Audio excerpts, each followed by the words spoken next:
날마다 행복한 묵상.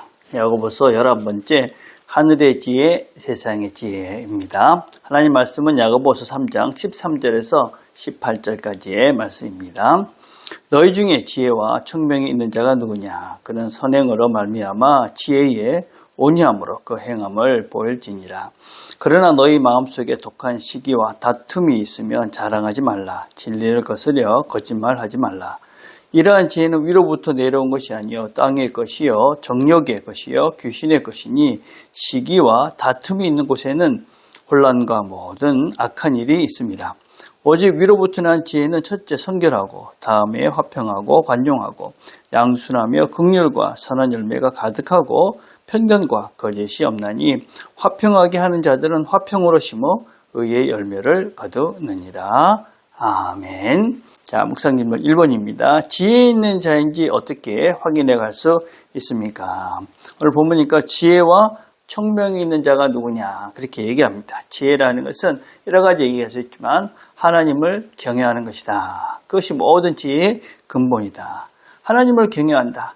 하나님을 경외하기 때문에 하나님께서 원하시는 것이 무엇인지를 찾아가는 것이고 그 하나님의 뜻대로 하니 가장 지혜로운 자다. 그렇게 이야기할 수 있죠. 청명이라는 말은 어떤 지식을 바르게 사용할 수 있는 능력, 그런 것들을 말합니다. 그러니까 하나님을 경외하기 때문에 하나님의 뜻을 알아서 가지고 있는 지식을 바르게 사용하는 능력, 이런 것들을 우리가 지혜, 청명 이렇게 이야기할 수가 있습니다. 근데 그렇게 이 사람이 지혜로운 사람인지 청명한 사람인지 어떻게 알 수 있느냐.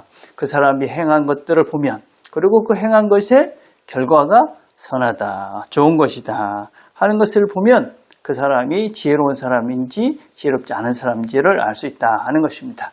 내가 행했던 것들이, 내가 행동한 것들을 이렇게 보니까 그것이 선한 결과, 다른 사람, 나 모두를 유익하게 하는 선한 결과가 나온 것이다. 그것이 바로 행함으로 우리가 선한 결과를 냈을 때 지혜로운 사람이다 라고 할 수 있는 것입니다. 또 어떤 것이 있냐면 지혜의 온유함으로, 지혜가 온유하다 하는 말은 다른 것이 아니라 다른 사람을 대할 때 태도를 이야기합니다. 지혜로운 사람은 다른 사람을 대할 때 온유함으로, 부드러움으로 이렇게 다른 사람들을 대한다.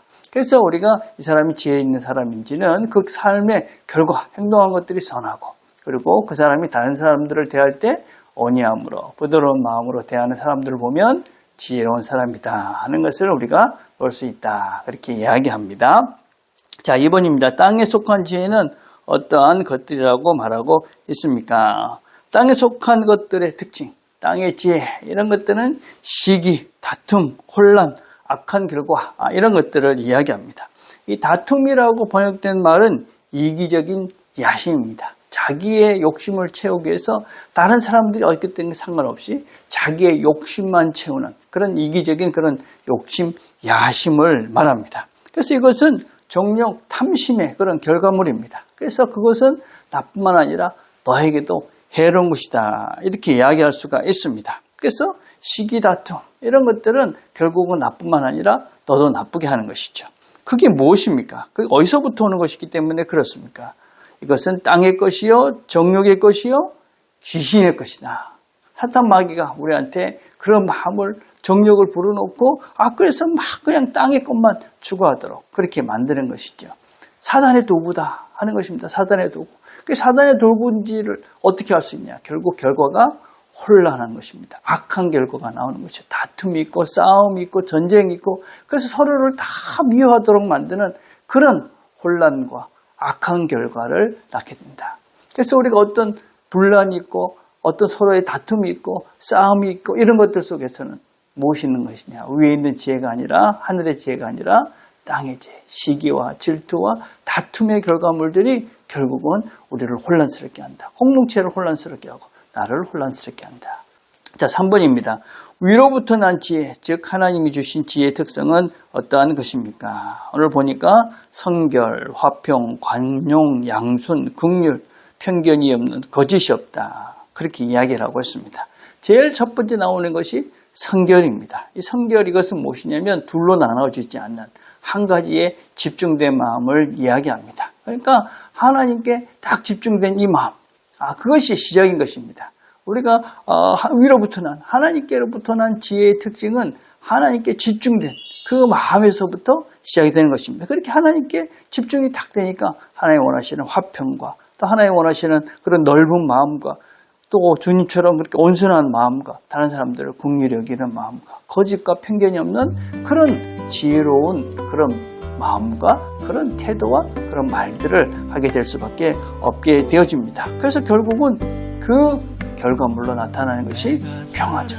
화평을 이뤄서 화평의 의의 열매를 거두게 되는 것입니다. 그래서 내가 하는 행동이나 말을 통해서 우리 안에 공동체 안에 또 내 자신이 잘 평안하고 화평을 이룬다.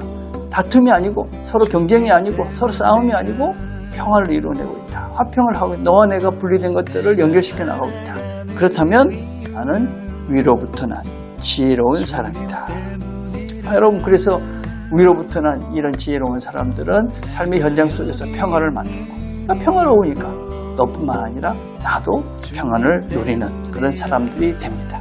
하나님께 먼저 집중을 하는 것이죠. 그래서 하나님께서 주시는 생각, 지혜로 사람들을 대하고 사람들을 대하는 그런 실제적인 말과 행동들을 하는 것입니다. 그럴 때 하나님께서 주시는 그 지혜로 말과 행동을 함으로 평화를 만들고 그래서 나도 평안을 누리는 사람이 되는 것입니다.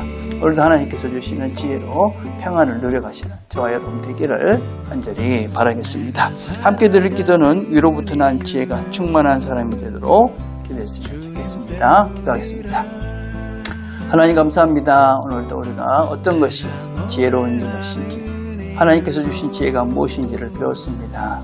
우리가 배운 것들을 잘 간직하고 우리가 하나님께서 주신 지혜로 이 땅을 평화롭게 만들고 화평하게 만들고 그래서 이 세상을 아름다운 세상 선한 결과물들을 만들고 나도 평안을 누려가는 이 하루가 되도록 은혜를 베풀어 주시옵소서.